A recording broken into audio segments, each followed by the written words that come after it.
Hi guys, Sawadee Krap, and well, belated Merry Christmas to all of you. Hope you're all enjoying yourselves the best you can during this pandemic. Do drop me a comment to let me know where you're from, what kind of restrictions there are where you are, and how you celebrate it. As you can see, I'm in the wonderful the Haven Resort here in Khao Lak. Absolutely stunning behind me, so I hope you guys can get a little glimpse of the pool and the lovely scenery and greenery around me.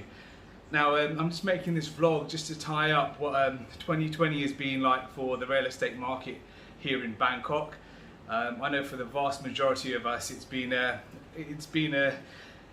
difficult year to say the least. Many people have struggled with businesses personally, with own issues and so on, and I believe that's all around the world.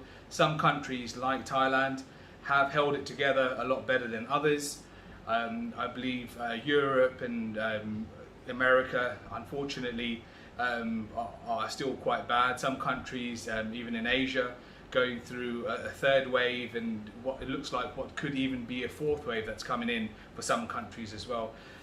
Here in Thailand, we are also facing a number of rises in cases due to a couple of illegal workers that came across from the Myanmar border illegally, and they crossed over, that were tested as positive. So it's spread in the south of Bangkok in a province called Samut Sakhon, and some other provinces like Rayong are quite badly hit.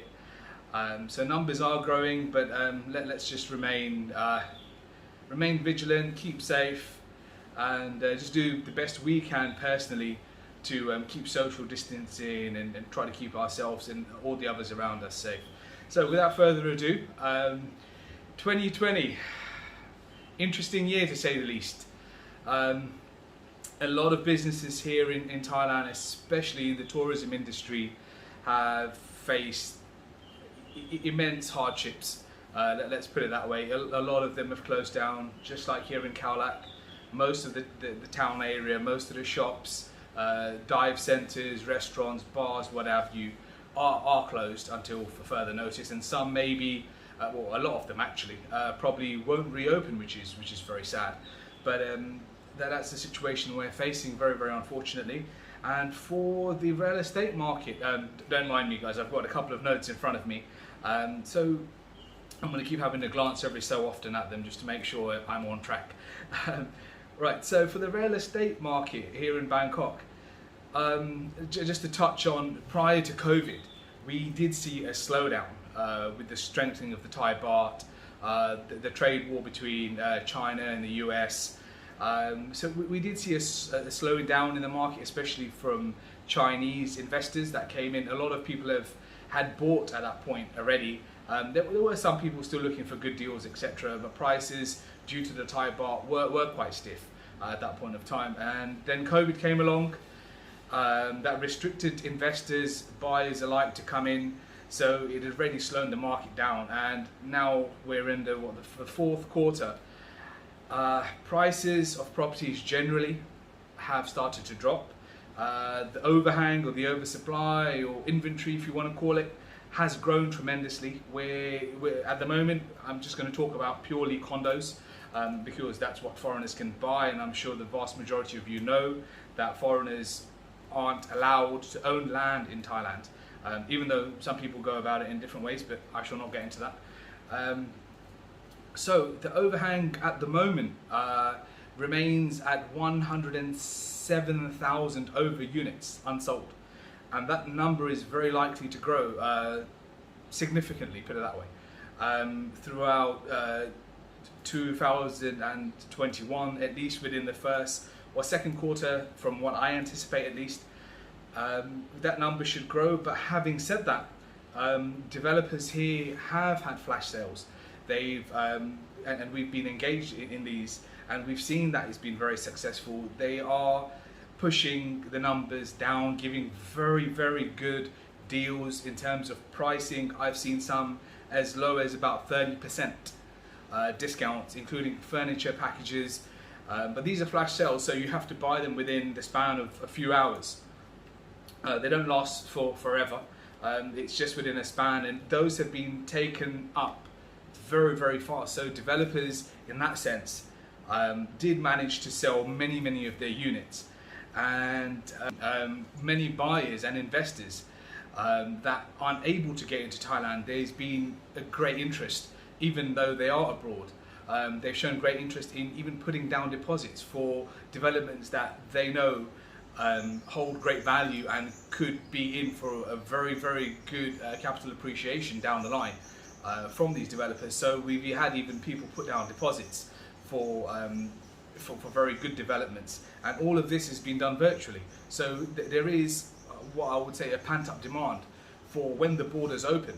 There are a significant amount of buyers that are looking to come in and grab these properties.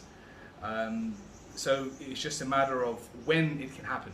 Due to the rising number of cases, as I mentioned initially in the video, we hope that it will be, let's say, the second quarter realistically of 2021, or at least once the vaccine is out and people have been vaccinated from this pandemic or virus, so that they can come in and we can start getting the ball rolling again. The developments that have been selling well, the vast majority of them have been very well connected. So they're very desirable areas, very good, well connected with amenities, transport links, BTS, the metro here in Bangkok. And just to touch on a couple of figures that I have to hand. Now, earlier on when I mentioned that the overhang at the moment is just over 107,000 units.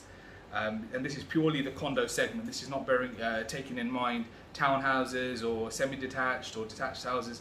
We're only looking purely at condos right now, which that 107 from this segment of condos actually is 88% of the overall unsold units. So this is the biggest chunk of the pie that we're looking at, 88%.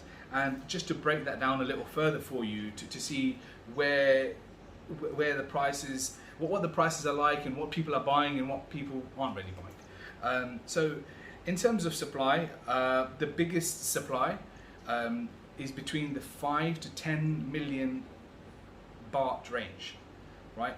The 5 to 10 million baht range of condos, and that accounts for 30% of the unsold condo market. Now remember this figure because I'm going to come back to it shortly. And the second, the second biggest is the range between 3 to 5 million. That accounts for 21% of unsold units. And we also have the 1 to 3 million baht units. Those account for about 19%. And the lowest oversupply was seen in the below 1 million baht segment, which generally they are hard to come by, especially good developments, and this is only 1%.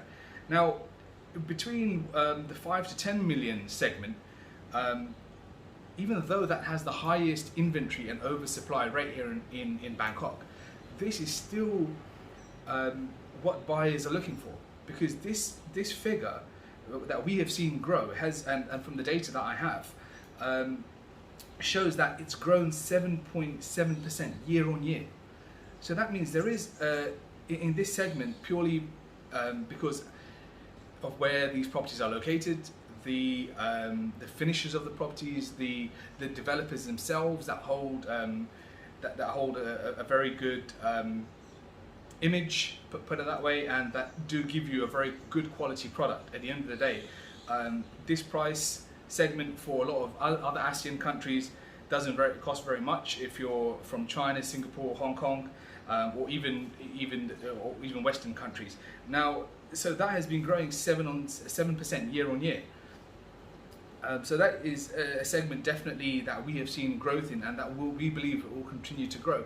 Now, with all this put into play, say that the Bangkok property market is and has started going through a correction, a much needed correction, because prices when it was heydays for sales of properties were very high, and a lot of people that came in found it hard to understand the pricing. Again, not to go into too much detail, but here in Bangkok you have the ultra luxury, the luxury, followed by the more affordable type of properties. So each segment has to be broken down into another segment. Again, I may do a video on that later on to describe that in further detail. So it's good to see overall a price correction that's happening, but it's good to also see that the properties are still in demand. It's just about which segment we're looking at, what kind of property it is, who the developer is, and with these discounts, I don't think they're going to last forever. It is a very, very good time to come in and buy, even if it means the only way to do that right now is place a deposit and then come in later to see the product. However, I will say be cautious about if you are in the market looking for this. Please do your homework, contact us. We'll try to help you as much as we possibly can. There are rogue people out there, scams and so on. So be aware, do your homework. And that's just not with trying to tell you to come to us. That's in general, please do your homework before you buy anything. But there are very good deals to be had. There's a correction in the market, and going into next year, we believe the overhang, as I said earlier, will increase, and these deals are there for a while to be had for the next couple of months at least, once this whole COVID situation blows over. And with that, I would like to wish you all a very, very happy new year. I know a lot of people would be restricted to how they can celebrate, but from me to you and your family, do make the best of it, keep safe, keep positive to the best you can, make the best of it for what you have. And from the paradise that is Khao Lak, just in case you didn't know where Khao Lak is, it's north of Phuket. So yeah, it's very close to the Similan Islands, Surin Islands, brilliant for snorkeling and diving. So from the warm paradise of Khao Lak, a very, very happy new year in advance. Saudi Cab, please do look after yourselves, and do let me know where you're from and how you will be celebrating this new year. And if you have any questions or queries, please do send us a message on our Facebook page, Barge Properties. We're also on YouTube, so you can catch more videos there as well. Thank you very much. Saudi Cab.